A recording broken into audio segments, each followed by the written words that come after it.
Perkenalkan, nama saya Ananda Jendanik dari kelas 12 MIPA 4, absen 7. Di tugas sejarah kali ini saya akan membahas pemberontakan, yaitu gerakan 30 September atau biasa dikenal sebagai G13 PKI. Lalu apa itu G13 PKI? G13 PKI merupakan gerakan kudeta yang dilakukan oleh Partai Komunis Indonesia atau kita kenal sebagai PKI di bawah pimpinan DN Aidit.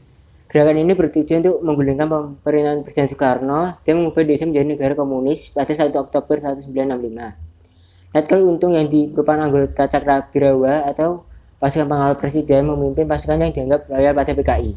Gerakan ini mengincar perwira tinggi TNI Angkatan Darat. 3 dari 6 yang menjadi target langsung dibunuh di kediamannya, sedangkan lainnya diculik dan dibawa menuju lubang buaya. Jenazah mereka ditemukan selang beberapa hari kemudian. Lalu kapan terjadinya gerakan 30 September ini? Gerakan 30 September atau kita kenal sebagai G13 PKI terjadi saat malam 30 September sampai bulan selanjutnya, yaitu 1 Oktober 1965. Lalu siapa saja menjadi korban G13 PKI? Yang pertama yaitu ada Jenderal TNI Ahmad Yani. Jenderal TNI Ahmad Yani merupakan Panglima Angkatan Darat ke-6 di era Presiden Soekarno.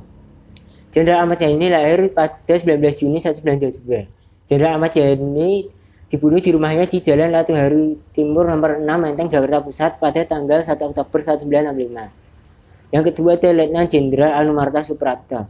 Letnan Jenderal Anumerta Suprapto menjadi satu dari 7 pahlawan revolusi karena menjadi korban G13 PKI. Ia lahir 20 Juni 1920. Ini juga sempat berhasil meredam pemberontakan PKI di berbagai wilayah di Indonesia. Ketiga ada Letnan Jenderal MT Haryono.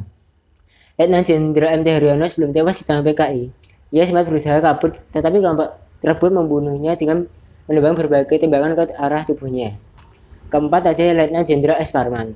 Letnan Jenderal S. Parman dijemput di rumahnya oleh pasukan berseragam atau Cakragirawa dalam kurung Istana Garda pada pukul 4.30. Ia dimasukkan ke dalam truk dan kemudian ditembak mati sebelum dibuang ke lubang buaya.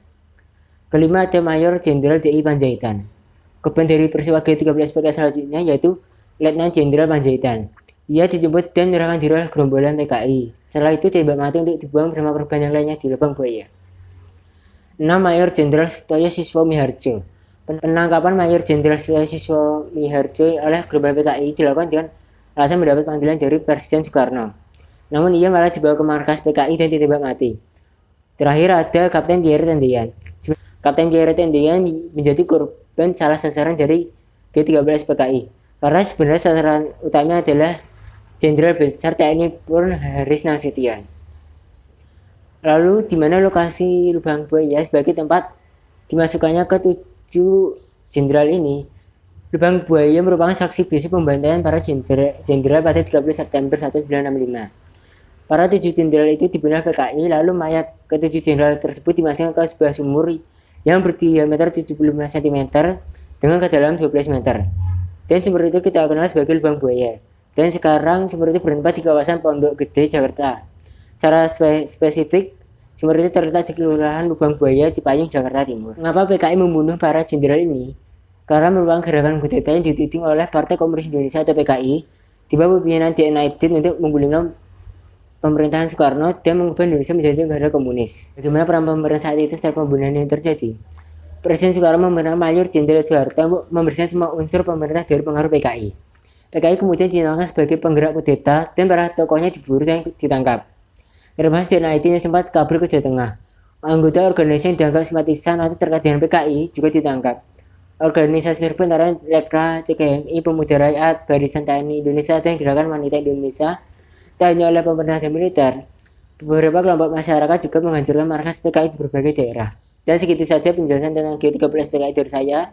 Jika ada kata yang kurang berkenan, mohon dimaafkan dan terima kasih.